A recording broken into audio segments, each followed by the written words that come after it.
विश्व फुटबलका सुपरस्टार एर्लिङ हालान्ड मैदानमा गोल गरेर मात्र होइन, मैदान बाहिरको अनौठो जीवनशैलीका कारण पनि विश्वभर चर्चामा छन्।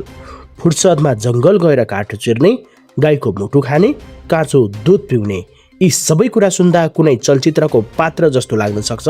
तर यही कारणले उनलाई अहिले विश्वभर आधुनिक भाइकिङ भनेर चिनिन थालेको छ। विश्व फुटबलमा नर्वेलाई नकआउट चरणसम्म पुर्याएका स्टार फरवार्ड एर्लिङ हालान्डको खेल प्रदर्शनसँगै उनको व्यक्तिगत जीवनशैली पनि अहिले चर्चाको केन्द्रमा छ। अमेरिकी प्रतिष्ठित पत्रिका द न्युयोर्करले विश्वकप विशेष फिचर प्रकाशित गर्दै हालान्डलाई आधुनिक भाइकिङको संज्ञा दिएको छ। पत्रिकाका अनुसार उनको दैनिकी सामान्य फुटबल खेलाडीभन्दा निकै फरक छ र यही जीवनशैलीले उनलाई अन्य खेलाडीभन्दा अलग बनाएको छ। रिपोर्टका अनुसार फुर्सदको समयमा हालान्ड जङ्गल पुगेर आफ्नै हातले काठ चिर्न रुचाउँछन्। अत्याधुनिक सुविधा सहितको जीवन बिताउन सक्ने अवस्थामा हुँदाहुँदै पनि उनी प्रकृतिसँग जोडिएको जीवनशैली अपनाउन मन पराउँछन्। खानपानमा पनि हालान्डको बानी निकै फरक छ। उनी दैनिक करिब 6000 क्यालोरीसम्मको खाना खाने गर्छन्।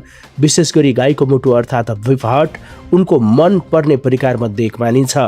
प्रशिक्षणपछि उनी काँचो दुध पिउने गरेको पनि रिपोर्टमा उल्लेख गरिएको छ।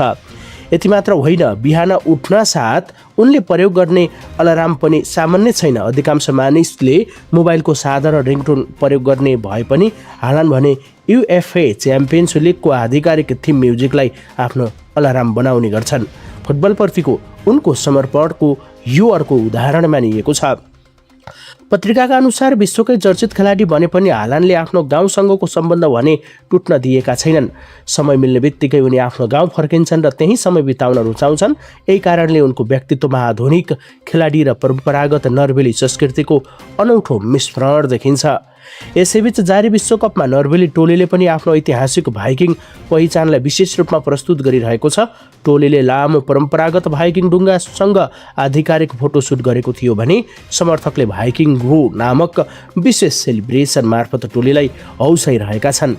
हालान्डको यही जीवनशैली उनको शारीरिक क्षमता र मैदानभित्रको आक्रामक खेलशैलीलाई जोडेर अहिले धेरै अन्तर्राष्ट्रिय सञ्चार माध्यमले उनलाई आधुनिक समयको भाइकिङ स्टार भनेर चित्रण गरिरहेका छन्। गोल गर्ने क्षमता, असाधारण फिटनेस र परम्परागत जीवनशैलीको अनौठो संयोजनले एर्लिङ हालान्ड अहिले विश्व फुटबलका सबैभन्दा चर्चित खेलाडीमध्ये एक बनेका छन्। मैदानभित्र उनी विपक्षका लागि चुनौती हुन् भने मैदान बाहिर उनको जीवनशैली लाखौँ समर्थकका लागि कौतूहलको विषय बनेको छ।